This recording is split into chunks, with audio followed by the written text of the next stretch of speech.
Friday the 13th, and we have the second biggest Mega Millions jackpot ever. Will it be a lucky day? It's Today in Ohio, the news podcast discussion from cleveland.com and The Plain Dealer. I'm Chris Quinn. I'm here with Lisa Garvin, Layla Tassi, and sitting in for Laura Johnston, who's off to Vermont to ski. Courtney Astolfi. It's Friday. I'm glad it's a work from home day. Who wants to drive in this mess?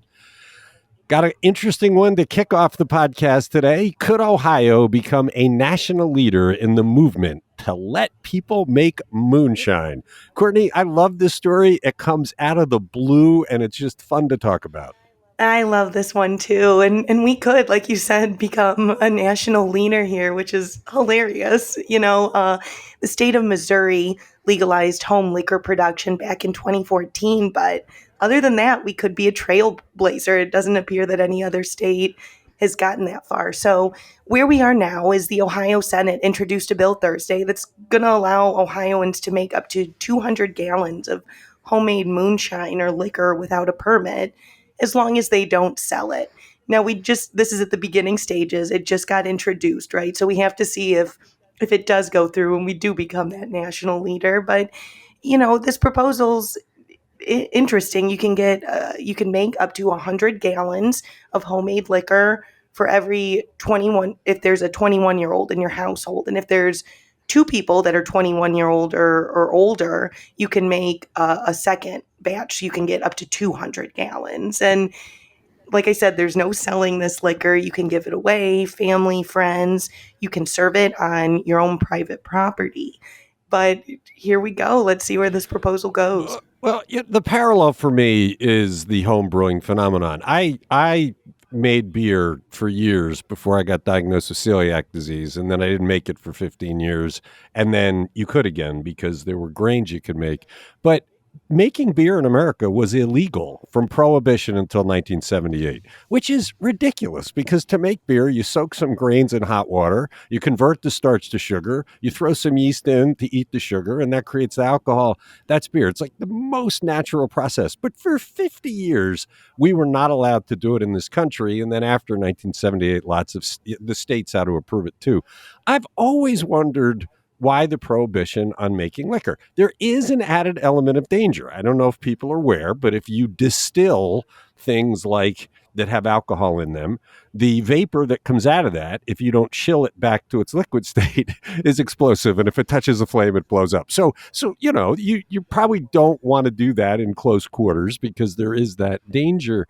But it's a natural process. And I've always, as I've made beer, I've thought, wouldn't it be fun to do this? But the problem is federal law absolutely prohibits it. So even if states allow it, do we get into a marijuana situation where there's a federal law that still says it's illegal? Yeah, and that's a great point here. Federal law says absolutely no way, not ever. And most states, as we learned, adhere to that federal law. There have been efforts in West Virginia and a few other states, but that rub, I'm curious to see how that'll unfold. I don't want to give anything away here, but the older Italian, men in my family, I've watched them do homemade Italian moonshine for years. It's a pretty interesting process to watch unfold. It's cool. I mean, it is a neat thing. And again, I do think it's a natural process why the federal government gets involved. I think it's because they want their money. There's always been the liquor tax and they worry. But if you look back at what happened with beer, we didn't have a kind of boutique beer industry in this country before homebrewing was legalized. Once homebrewing was legalized and lots of people started to experiment with it, craft breweries followed because people who were good at it thought they could make money at it. I wonder if you started to make home distilling legal, if it would do the same thing, if you would create an entirely new cottage industry of distillers sharing and things. The other thing I should point out for research this morning, I went in and searched, can you buy stills? Oh my God, you can buy stills everywhere. So clearly there are people in this country that aren't waiting for the law to change before they start distilling their moonshine. Can I jump in? Yes. Who is drinking 100 gallons of moonshine a year? I mean, I don't think I drink 100 gallons of water a year. I think it's more they give it to friends. It's I mean when you make beer, you're not How much drinking do you all that make? beer. Well, I mean, it's a how much would you make? look, making beer is a time consuming process. So, I get to do it maybe 1 or 2 days a year. I don't get to do it as much as I would like. It takes pretty much a half a day. The thing about it is the aromas you get from that are just the best in the world. My kids have terrific memories of childhood. My daughter to this day swears I kept her home from school one day to help me make it. I don't remember doing that, but I don't think I would do that with distilling if I could do it. But it's felony. I mean, if you distill, it's like super Well, I serious think it's a charges. holdover from the prohibition when, people were making bathtub gin, and it allowed the mafia to rise because they took over the illegal liquor industry, and Cleveland is a huge epicenter of that. Look up the corn sugar wars and see how these Italian crime families fought over making illegal booze. Look, I just think in a country that values freedom, the idea that you can't do this is silly. You can make wine, you can make beer, you can make cider, but distilling is illegal. It just seems like this is something I'm blown away, though, that Ohio, of all the states, we're not really a free thinking state. We're pretty backwards. So, very interesting that this is on the books here. We'll have to follow how this goes along. It's Today in Ohio. With some state House Republicans still working to make it harder to pass a constitutional amendment to legalize abortion, one of the groups working to do so has hired a firm that specializes in such campaigns. Lisa, which group and who did it hire? Yeah, just to let people know that there are actually two groups in Ohio that are pushing for reproductive freedom, and they're kind of on separate tracks right now. But this one is the Ohioans for Reproductive Freedom. They hired a strategy group called Mission Control Incorporated to strategize for, how they're going to do their campaign to enshrine abortion rights. This group, Mission Control, worked in Kentucky and Kansas to successfully defeat anti-abortion ballot issues. And their main tactic is using direct mail, and they support Democratic campaigns and candidates who are friendly to abortion rights. The principal of Mission Control, Letitia Martinez, says she's thrilled to help Ohioans for reproductive freedom build a robust campaign to permanently protect the reproductive rights for Ohio women. The group, Ohio ORF, I'll call them, they've already got an initial language draft for the ballot. They're going to do test messaging on this and more research, and they hope to file the ballot language with the Attorney General at the end of February. That would be the first step towards putting it on the ballot, but not necessarily this year's ballot. There are no details yet, but these will probably come to light. Aaron Scott with ORF says this is a once-in-a-decade opportunity, and they're going to take it very seriously, and their whole campaign is going to be rooted in research, polling, and data. It's like bringing in the big gun. This is serious weight into the campaign. Although I don't understand why they're saying it might not be this year. They might have this year as their only window. The attempts to make it harder to pass amendments are going to continue, and this may be the last year where it's just a majority rules. You would think they would be able to hasten this to get that done, and maybe having a big gun like this working with you will help that happen. Well, the other group, the Ohio Physicians for Reproductive Rights, which is about 1,400 doctors and healthcare providers, they have a separate campaign called Protect Ohio Choice, and they are aiming for this November ballot. I'm a little worried, though, that we've got two groups, with the same purpose kind of working at odds. I hope they can come together. Yeah, it would make sense. It's kind of surprising they haven't done that yet, but interesting, big development. It's Today in Ohio. Layla, I get lots of emails and texts from people, and some of them are really mean and nasty, and you just don't react to those and you move on with your day. Mm-hmm. So I wonder what is going on in Beechwood. Why is the city of Beechwood working so hard to unmask some anonymous critic? I don't know. They're back in the news here. This time it's because their police chief, Catherine McLaughlin, is so frustrated by an anonymous person who keeps posting critical things about her on social media that she is forcing the city to file this defamation suit on her behalf. And problem is, they don't know who this person is. So the suit names John Doe as the defendant with the hope that through discovery, they'll be able to unmask the true identity of this online perpetrator. And we're talking about someone who's used a series of presumably fake accounts to leave comments on the Beechwood Police Department's Facebook page and to send an email back in September to members of city council accusing the chief of having improper relationships with subordinates and mistreating officers and some other things like that. Council in November approved spending $25,000 to hire Mink Law to pursue this case on McLaughlin's behalf. This is a firm that specializes in online defamation and harassment. Reporter Corey Schaefer tells us that council decided to pick up the tab on this after receiving complaints from an employee that the comments online were creating a hostile work environment. That employee threatened to sue the city if they didn't take action. So was that employee McLaughlin herself? The city they're not saying. So they suspect, I don't, usually the hostile work environment is something that you have to argue your employer created.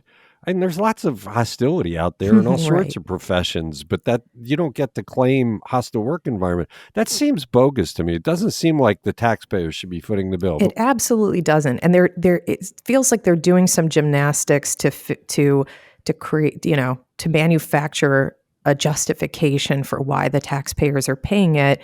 They suspect that the person behind these anonymous posts is either a member of the police department or someone posing as one.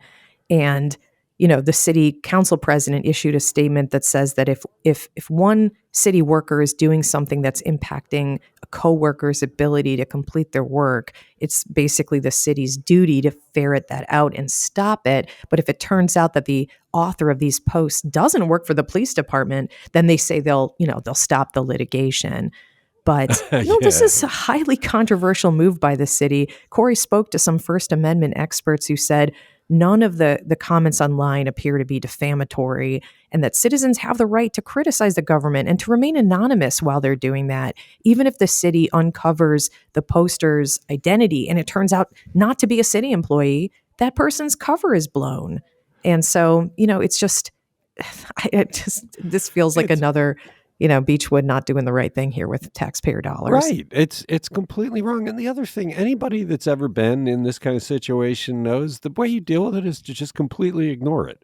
When you react to it, you're giving the complainer exactly what they want. Right. We've had some local media people who love to rip into us, but by ignoring them, they get nothing. They get no joy. They get nobody's talking about what they're doing. Why didn't they do that? Why didn't they just look the other way and wait for this to die down? It is legal in America to complain about your police department. Right. And in this case, McLaughlin is a public official. To prove defamation, she would have to show that the commenter not only knew that the claims were untrue, but that the person made the claims with malice and meant to inflict harm on her. And that's a really high bar to clear. It's just I don't know why judgment. The residents of Beechwood continue to tolerate the government there. It's been bad for as long as we've been paying attention. You know what? Maybe Armin Budish, now that he's out of office, he'll run for mayor there and bring some sense of order to Beechwood. Right. I was very interested in the part of Corey's story where he talked about how this is not the first time that they've done something like this. Apparently back in 2017, the chief at that time sent a memo to the city's law director and said he thought he was being followed. And they put tons of resources into this all-out investigation to find out who this person was. And also they were, he insinuated that they were also posting things online, similar to what McLaughlin is saying. And they were able to find out that one of them was just a resident who frequents meetings and was writing stuff online anonymously. But they put 2 detectives on that case. It's just a bad culture. There's something that stinks in that city hall. They need to clean house. It's Today in Ohio. How high up on the national rankings has Northeast Ohio moved when it comes to bedbug infestations? Courtney, we've been high on these rankings for a long time, although we're higher now, and I just don't get it. What is it about Northeast Ohio that makes us such a center of horrible bugs? Yeah, this is a bummer. We keep moving up the rankings, it appears. We found out, this year we ranked number 4th in the nation for bed bug infestations. And that ranking comes from the pest control company Orkin, and it's based on their own data upon areas where the company has performed the most residential and commercial treatments. That period ran from December 21 to the end of November 22. And while we don't have specific numbers, you got to think Orkin knows where it's delivering services, right? So if we're number 4 now, and that's up from number 6 in 2021. We were at number 8 a year ago, but leading up to that, we were lower in the rankings. Like in 2018, we were at 14th. And when we look at who's outpacing us now, it's cities far larger than us. Chicago is sitting at the number 1 spot, and then that was followed by New York City and Philadelphia. So I'm really curious what's causing this as well. Yeah, I just don't. What is it about the Midwest that seems to make us a hotbed for it? And I knew somebody that had experience with getting rid of them, and it's an awful It's awful. process. Yeah, I had a friend in Texas that they basically had to move everything out, wash everything. And he figured it came from an upholstered couch that he bought at a thrift store is where they came from. Well, the one I knew about, they had to bring in these colossal heaters and raise the temperature in the place to some ungodly temperature and keep it that way for an extended period of time. Just awful. And so they're good tips in the story about how to avoid it and what you should do when you travel. I have to admit, I have not always followed those tips. It's Today in Ohio. How exactly is Akron spending the $1.5 million it has dedicated to violence prevention? And can the Akron Zoo really help in that effort? Layla, the Akron Zoo popping up kind of threw me. I know, it threw me too. In total, the city is spending $7.5 million on anti-violence efforts. And for this round, Mayor Dan Horgan says that they're giving these anti-violence grants to groups that can offer a holistic approach to quelling violence and giving young people a path to a brighter future. And the grant amounts range from $15,000 to more than $130,000. So within the set receiving money from this overall pot of $1.5 million are some groups that you'd expect to see, boys and girls clubs, for example. But then you have recipients that you wouldn't really associate with anti-violence efforts. And the Akron Zoo is one of them. They'll be receiving $60,000 to create a youth entrepreneurship program that will pay for up to 20 Akron students to create a local composting program. So, some of the grants will fund faith-based initiatives, and other grants will fund secular programs like one from Kent State that aims to help up to 30 foster youth with career readiness and life skills. And Akron plans to distribute another round of grants in spring, which will focus on reentry services for formerly incarcerated people and those with a history of violence. But yeah, the Akron Zoo is hoping that composting is the answer to street violence. It feels like the biggest stretch. I like the youth composting idea. I'm not surprised that the city is investing in it, but I am surprised it's coming out of this funding stream for anti-violence, because chances are the kids who raise their hands to learn composting and set up a community composting initiative are not the kids who are carrying guns on the streets of Akron. Yeah, that's what struck me about all of this is all aimed at diverting limited numbers of children into some kind of pursuit, but it really doesn't attack the root causes of the violence. It doesn't remove guns from the street. It doesn't start to work with kids to understand that if you have a gun in your hand, it's very, very dangerous, and the taking of lives, all that stuff. And none of it is aimed at that. And we talked some years ago about the violence interrupters and things like that were specifically targeting reducing violence, and none of these strategies are that. Aren't they kind of for the root cause of violence, which is unattended latchkey kids or kids running the streets? So maybe that's what their aim is here.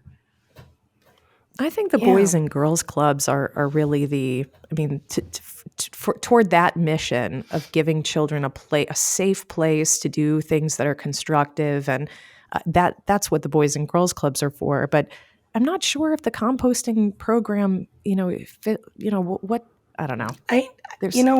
For what it's worth, I like it. I think we do need to start pushing the definition of violence prevention. It is social. It is community based. Mm-hmm. We know it's economic, and by just focusing on, I don't know, the traditional routes, I like that we're pushing those boundaries now. Okay, it's Today in Ohio. We have another investment in mental health in Northeast Ohio. Last fall, it was Metro Health opening a big facility in Cleveland Heights. Now we have one in Akron. Lisa, we pay a lot of lip service to mental health the past few years, but these are some concrete steps to address it. Yeah, this is really great. Summa Health is going to have a ribbon cutting tomorrow on their brand new $84 million Juvie Family Behavioral Health Pavilion. It's a 7-story building on their main campus in Akron. It has 64 beds. And the thing that they like about it is that it's close to medical care. And so they're offering healing and safety are their foremost missions with this new pavilion. But being near medical care gives them a kind of an integrated whole person look at mental health. The facility is named for Richard Juvie, who is the chair of AmeriChem in Cuyahoga Falls, and his wife Sharon. They gave $10 million to establish this pavilion. Lots of amenities, including partial hospitalization program with treatment on site up to 8 hours a day without having to admit them to the hospital, a trauma center with virtual reality treatment, private patient rooms where the old facility, they were semi-private. They say that private patient rooms are better for safety and security, outpatient psychiatry and psychology office, and a specialized geriatric treatment unit. So this replaces the 1920s era Summa St. Thomas Hospital, which will close. Like I said, the ribbon cutting and open house is tomorrow from 11 to 3. Everybody's welcome. They're going to have tours, food, raffle, and so on and so forth. What's nice to see is the old style mental health facilities closing down because they're pretty bad. They're right out of One Flew Over the Cuckoo's Nest, and to have modernism. And earlier this week, Mike DeWine, in his second inaugural address, also went deep on talking about what his plans are for mental health. We saw a lot of manifestations of mental health issues during the pandemic, and I just am glad to see we're actually doing real things about it to try and make a change. And we're moving away from that institutionalization model, which is so important. I mean, we used to just warehouse people like that, and, they were left out of society and forgotten. And this is a way of, treating them while still keeping them part of their world, if you know what I mean. Yeah, it's a good sign. It's Today in Ohio. It's been rumored for a year or two, but now it's official. When is Ron Richard retiring as president and CEO of the Cleveland Foundation? Courtney. Yes, Richard is looking to retire in the second half of this year. We don't have a specific date yet, but it could be as early as July 31st. And Richard has said he'll hang around as long as he's needed to really help make the transition successful. And Richard's been there a long time. He's been there since 2003. He's about to turn 67, and this turnover is part of that trend we've been talking about for a couple years now. A lot of Cleveland leaders have been stepping down, and new folks are coming in, and the Cleveland Foundation's a notable one for this here. It was founded over 100 years ago. It calls itself the nation's oldest community foundation, and it has assets of over $3 billion, and it distributes about $120 million in grants annually. So it plays a really important role in the philanthropic part of this community, obviously. And our reporter Steve Litt kind of went back to look at Richard's legacy and how he's kind of shepherded the foundation over the years. And Litt tells us that under his tenure, the foundation's really earned a national reputation for being delivering a more proactive kind of civic activism. And one example of that is its choice to move its new headquarters into Huff. Yeah, it'll be interesting to see who replaces him. That's a very, very big job. It's one of the most important positions in Cleveland outside of government. And with the money that they hand out every year, can very much steer the conversation in the city. Did they say much about what they're doing to look for his replacement?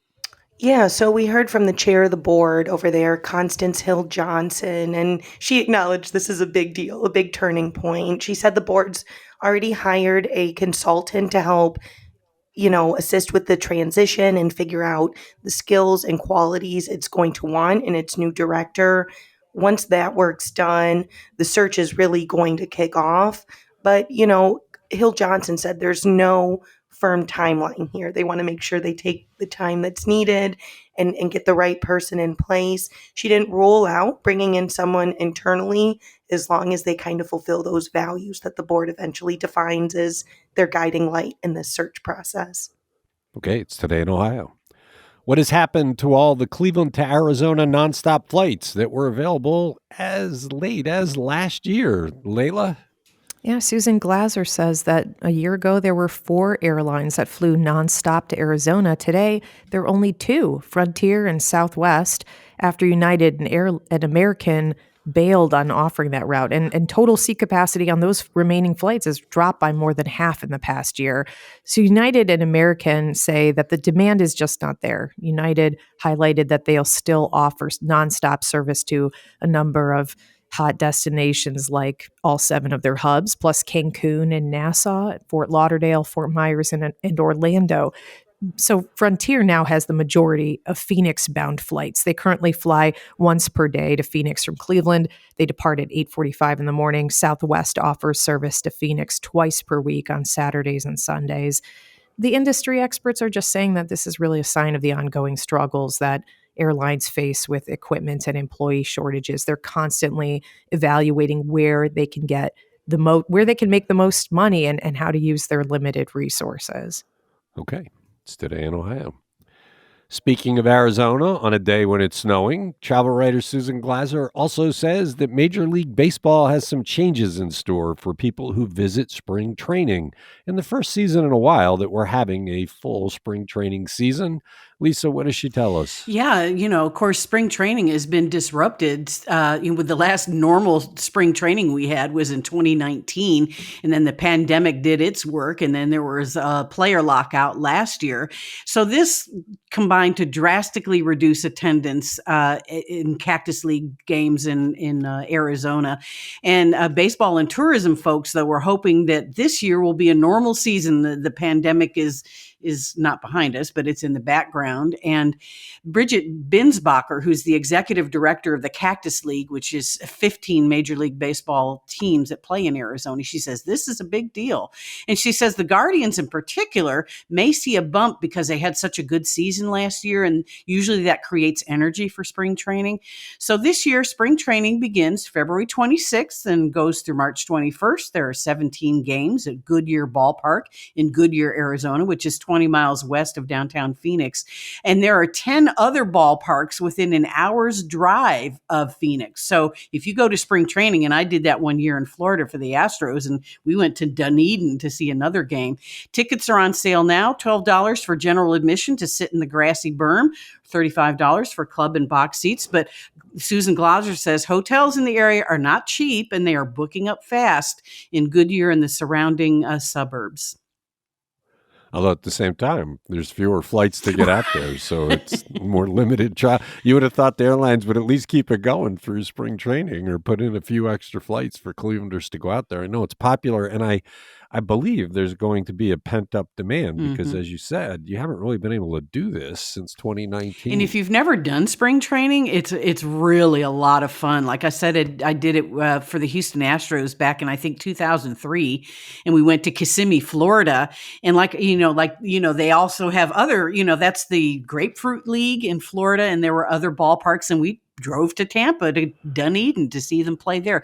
And you have more access to the players. If you're looking for autographs, spring training is really the place to get them. Yeah, I lived in Florida, I think, when that Kissimmee facility opened. So it was brand new, and it really was a beautiful way to watch a ball game. It's so different than going to the in-season games. It's a good atmosphere. It's great to take kids to. It's Today in Ohio. That's it for a week of news. Thanks, Lisa. Thanks, Courtney. Thanks, Layla. Thanks, everybody who listens. We'll be back on Tuesday. We will not be here on the holiday.